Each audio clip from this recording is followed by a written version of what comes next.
So we have been looking a lot at fractions with shapes, dividing shapes into equal parts. And our next lessons focus on dividing up number lines into equal parts to show fractions.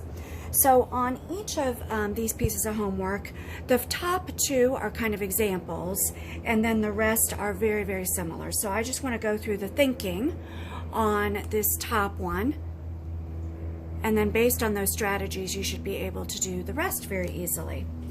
So when we have a number line, the first thing we want to look at is that we've got a 0 here and a 1 here.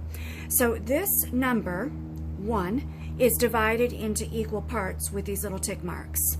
Sometimes we've seen in our book that it gets tricky because it will label a 0, a 1, and then it will have a 2.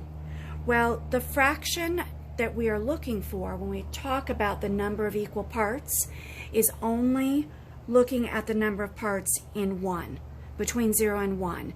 You could do between 1 and 2, but if you counted all of the equal parts between 0 and 2, you would have too many parts. You would have the equal number of parts in 2 items. We want to be looking at 1. This page doesn't have that issue, but I just want to bring it up because that has been tricky in class.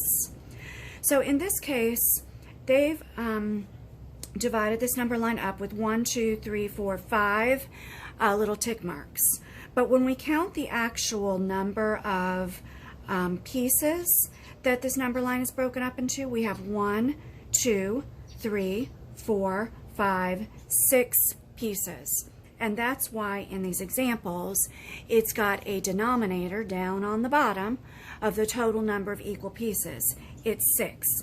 And each of these fractions has 6 because it represents one of those 6 pieces. So in the answer key over way on the right, they've just written a 6 to answer that question.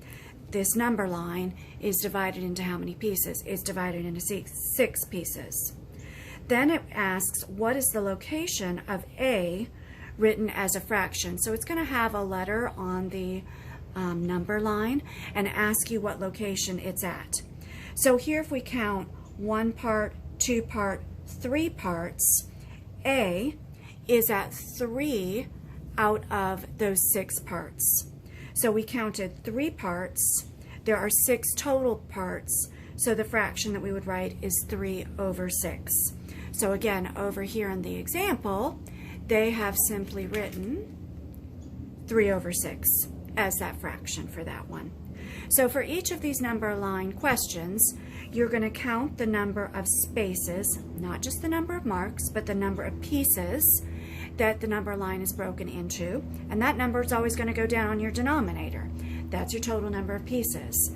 Then you're going to count over to the letter that's marked, and that's going to be your numerator, the number of pieces that you've counted there.